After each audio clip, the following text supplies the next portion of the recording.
From an island of mutineers with a questionable gene pool to a remote city with a strange obsession, here are 10 of the most isolated communities at the end of the earth.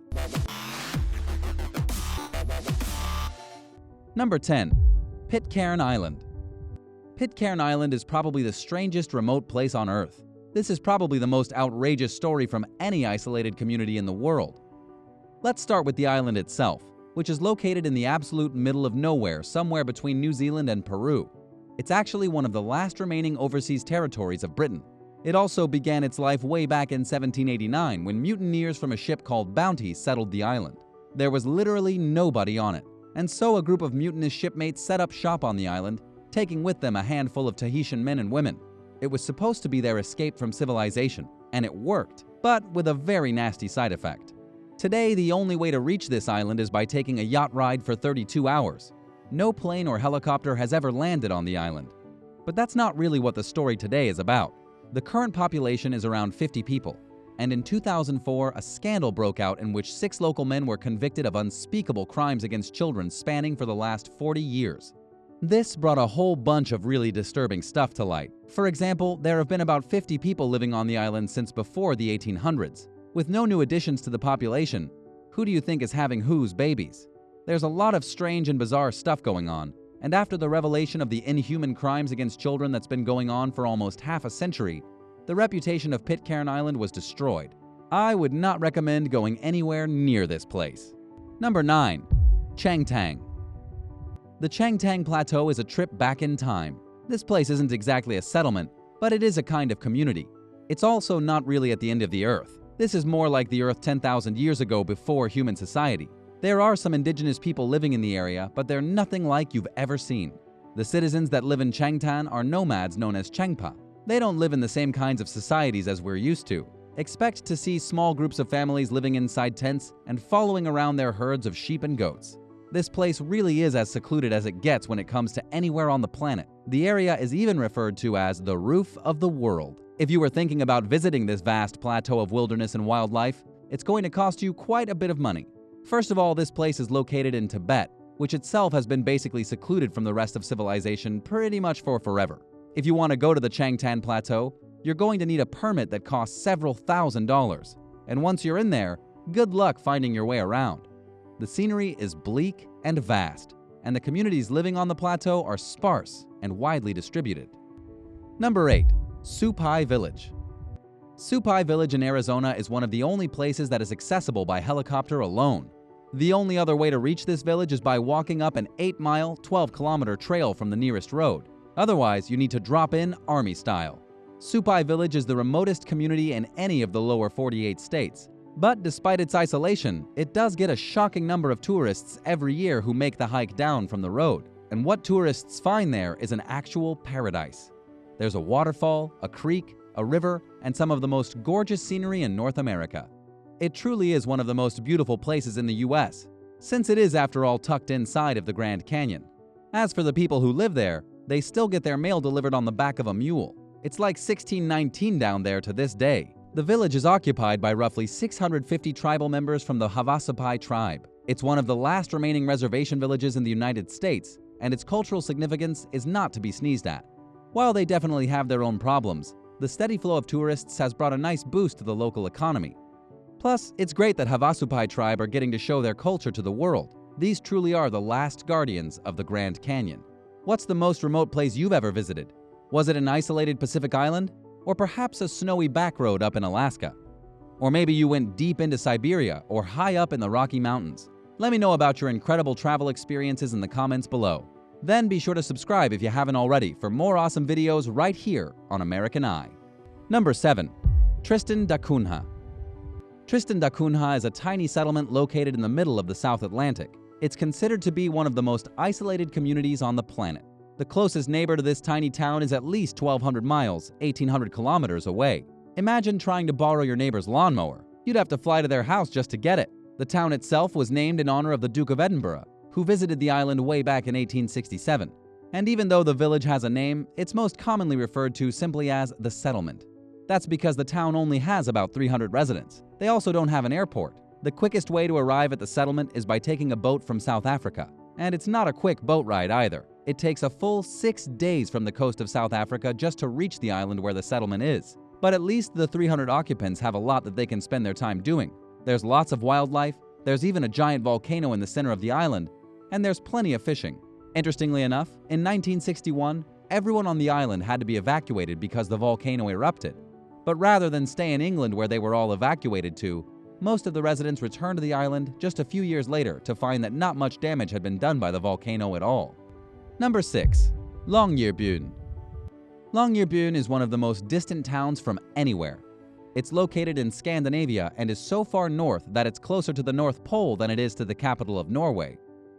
As you can imagine, being that close to the North Pole means you're going to be dealing with very cold temperatures throughout the entire year. Forget summer swimming season. In the winter, the entire town is covered in darkness, and most of the houses are even built on stilts so that all the permafrost doesn't melt from beneath the house and cause a collapse. There are estimated to be around 3,000 inhabitants in Longyearbyen, and believe it or not, roughly 1/3 of them are foreigners. This is one of those towns where people go to escape from civilization. One of the biggest appeals to living basically in the North Pole is the very low crime rate. Santa's elves don't do a lot of robbery, so you don't have to worry about that sort of thing. There are also some pretty stringent laws. For example, it's illegal to live in Longyearbyen unless you have a job. It's also illegal to die there. If you choose to die in this frozen town, your corpse will definitely be arrested. That's kind of a joke, but it will be exported to somewhere else for burial. That's because it's too cold for bodies to decompose, so there's no way to give you any kind of proper burial. And even though the crime rate is so low, this is one of the only places in Norway with a very high amount of gun ownership. But seeing as how this isolated community is indeed at the end of the earth, those weapons are actually there to protect the citizens from polar bears. Number 5. Iqaluit. Iqaluit is one of the smallest capital cities in the world. It's the capital of the Nunavut territory in Canada, home to about 7,700 people, and it's only accessible by taking a small jet from either Montreal or Ottawa. Traveling by boat is impossible because of the sea ice, and most of the secluded residents get around by using a snowmobile. And while it definitely feels like you're living in the shadow of uncharted territory in Iqaluit, this story is more about the mail. This entire city is obsessed and addicted to Amazon Prime. According to an in-depth report from CBC News, the people who live here say it's more affordable and more convenient to buy food, everyday items, and specialty goods using Amazon Prime than anything else. This is because Amazon is one of the only companies that will ship to this remote area for free. Residents of Iqaluit also claim that Amazon has done more for them than the entire Canadian government ever has. Unfortunately, even though the delivery service has made some lives better, there's still a large portion of the less than 8,000 people who live in Iqaluit who can't actually afford to use the service. Also, the residents live in constant fear that Amazon will abruptly cut off free shipping because of how expensive it is, even though they have Prime memberships and are residents of Canada. Amazon has already cut off free shipping to much of the Nunavut territory. Imagine how bad it would feel to have that kind of incredible modern-day convenience stripped away. Number 4. Palmerston. Palmerston is another nearly vacant island far from anywhere at the end of the world. It was first settled by an Englishman about 150 years ago named William Marsters, and today there are an estimated 62 residents living on the island, and apparently about 59 of them are direct descendants of the first Englishman who settled the island. How did he manage such an incredible feat? Well, rumor has it that William had 3 Polynesian wives, each of whom was a cousin to the other, and they helped him to build his strange little island paradise. According to the BBC, the island is only accessible by boat, with supplies coming in on a cargo ship just twice a year. If you want to visit this place, you typically need to hire a boat from Tahiti. But it's not for the faint of heart.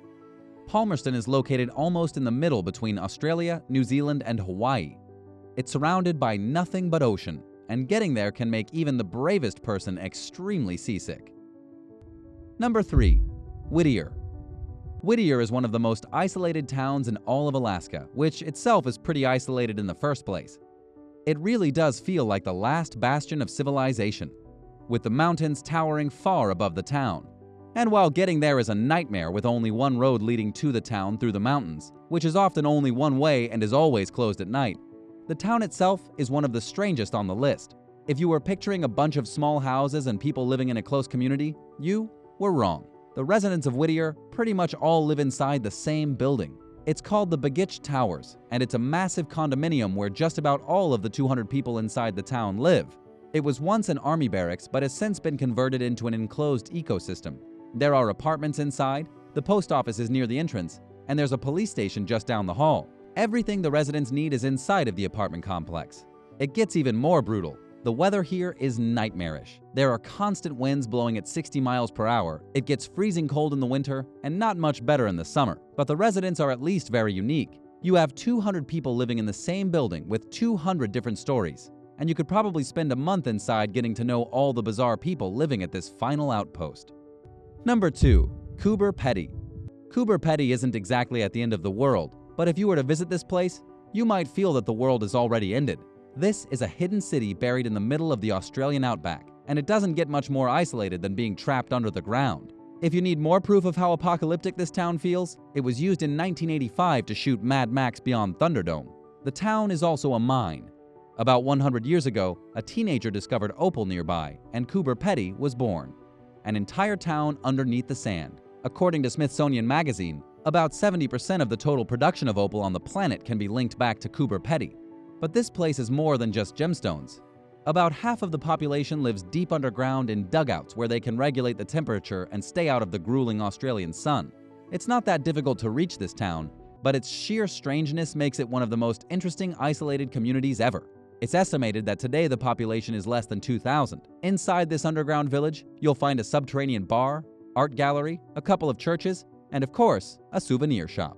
What's really fascinating about the homes that are down in Coober Pedy is that when somebody needs to create some custom modifications to their room, they can simply carve out more of the rock wall. If you need a bookcase, just get a chisel and hammer and you can have one in no time. It's definitely one of the easiest places to live if you like remodeling your home. Number 1. The Desolation Islands. With a name like the Desolation Islands, you definitely expect it to be at the end of the world. And yes, these islands are indeed about as far as it gets from civilization. They're located in the Indian Ocean, just east from the tip of South Africa and slightly north from Antarctica. The proper name for the Desolation Islands is actually the Kerguelen Islands, but that doesn't sound nearly as cool. The island group is a French territory and is considered to be the most isolated region to live on Earth. The closest populated area is Madagascar, which sits over 2,000 miles. While the majority of the islands here don't actually have any communities on them, there's one place on the main island where somewhere between 45 and 100 scientists and engineers live at a scientific research base. That makes this one of the most isolated communities with the smallest population ever.